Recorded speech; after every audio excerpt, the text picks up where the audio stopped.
Assalamualaikum warahmatullahi wabarakatuh. Selamat datang kembali di channelnya Pekerja Migran Indonesia. Kawan-kawan semuanya, bagaimana kabarnya ini hari? Moga kawan-kawan semuanya sehat selalu di perantauan. Moga dijauhkan dari mara bahaya di dunia ini. Amin. Kawan-kawan, kali ini kita bakal membahas sebuah status yang dikirim salah satu kawan kita di grup Rumpi. Dan ini statusnya mengenai dari kawan kita yang konon ini melakukan bundir di tempat majikan dengan cara twing dari lantai 56. Apakah berita tersebut ini real atau hanya hoax saja? Silakan kawan disimak videonya sampai habis dan saya serahkan kepada kawan-kawan karena sekali lagi saya mencari dari tadi tidak menemukan sumber berita yang membahas tentang salah satu kawan kita yang bundir di negara Hong Kong kemarin. Jadi dengan pembahasan ini, kalau seandainya status kawan kita yang dikirim di grup itu benar, silakan kawan-kawan kritiki saya. Tapi jika saya benar, silahkan share, beritahu ke kawan lain bahwa tidak ada berita seperti itu. Oke kawan-kawan, tanpa berlama-lama, tanpa basa-basi, yuk kita bakal bahas beritanya. Ada sebuah status yang dikirim oleh salah satu kawan kita di grup, yang dimana ini memberitakan ada salah satu kawan kita yang bernama Mbak Putri, berasal dari Blitar, kerja di negara ini, tepatnya di daerah Pok Fulam sana, bundir dari lantai 56. Di statusnya itu juga bilang alasan bundir kenapa sih, karena depresi kan kawan. Kemudian di situ juga ada tambahan dari captionnya, yang dimana isinya kasihan bosnya ya sampai nangis saking sayangnya, padahal siang masih ketemu jemput sekolah bareng. Artinya kemarin si penulis dan si korban ini masih bertemu karena kondisinya jemput sekolah. Jadi katanya best friend ya kan sering ketemu nih, ambil anak dan jemput anak sekolah. Oke, apa sih yang saya kritisi? Yang saya kritisi adalah tentang berita ini valid atau hoax kawan-kawan. Karena saya memiliki 15 sumber berita online milik orang lokal, itu belum ketambahan sumber berita berbasis bahasa Indonesia di Hong Kong. Itu ada beberapa juga ya. Tapi setelah saya korek itu tidak saya temukan berita ini kan kawan. Jadi saya berpikir tidak mungkin berita sepenting ini tidak diberitakan oleh orang lokal. Karena ketika diberitakan ini manfaatnya adalah sebagai pembelajaran. Kemudian kasus bundir di negara ini cukup lumayan banyak kan kawan. Dari Agustus sampai September ini sebanyak 22 kalau nggak 23. Ini remaja loh kan kawan. Dan semuanya ini sudah didata. Jadi tidak mungkin kalau tidak diberitakan kemudian dijadikan sebagai peringatan, kemudian juga didata. Tidak mungkin. Jadi setelah saya korek, saya hanya menemukan berita tentang Mbak PL yang bundir umur 55 tahun, bukan lantai 56.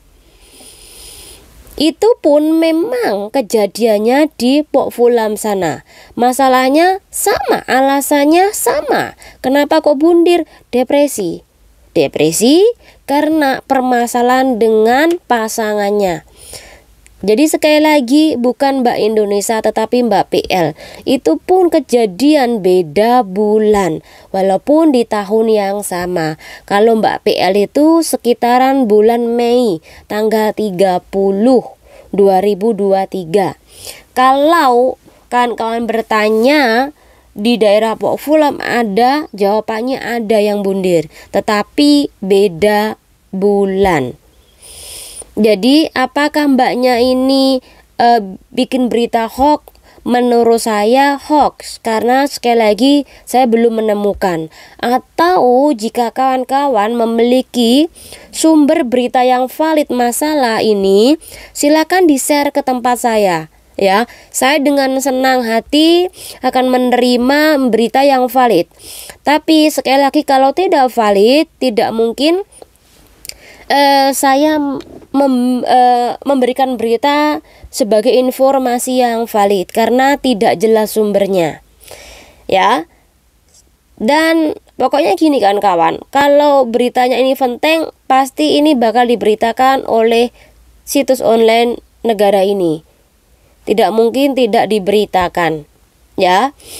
Dan yang saya soroti dengan kasus seperti ini, yang kedua adalah selain masalah berita hoax, ini adalah tentang sikap kita jika menanggapi curhatan dari kawan kita ketika memiliki masalah.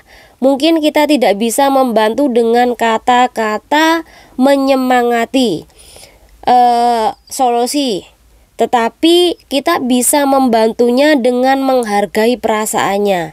Membacanya cuman bilang semangat mbak, itu sudah cukup tanpa perlu menghakimi. Karena sekali lagi kita tidak tahu tentang situasi mbaknya ini, benar kejadian, benar dianya lagi depresi, butuh semangat atau butuh bimbingan dari orang lain apa tidak. Ya, karena kita tidak dekat dengan dia.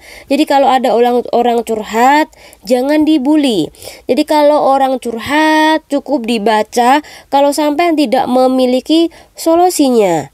Daripada nanti kita ngetek akhirnya membuat mbaknya ini tambah sakit. Ada juga di mana orang sengaja curhat karena dia tidak memiliki teman. Ketika dia bercurhat sama keluarga, padahal di situ masalahnya adalah dengan keluarga. Kalau dia berbicara dengan teman, itu belum tentu memberi semangat. Ada juga teman ini malah membiarkan dan malah menertawakan. Malah ada juga teman yang apabila teman lainnya curhat, ini menganggap bahwa curhat itu adalah dianggap ngalem dan curhat itu dianggap sesuatu hal yang kekurangan. Jadi di saat itulah orang tidak mendengarkan, dan ketika tidak mendengarkan, orang lebih memilih curhatnya di sosial media. Jadi itu kenapa ketika aku kalau ada temanku yang curhat di sosial media, tak biarin. Gak usah banyak komplain, gak usah mengetik hal-hal yang sekiranya menyakiti, ya. Jadi aku lebih baik skip aja daripada nanti komen yang menyakitin, yang akhirnya menimbulkan dia tambah depresi lagi dengan ketikan kita. Karena sekali lagi di Indonesia sudah banyak orang yang bully, kemudian dampak dari bully ini membuat depresi dan akhirnya bundir. Ini juga banyak. Jadi hal itu yang harus kita hindari kan kawan.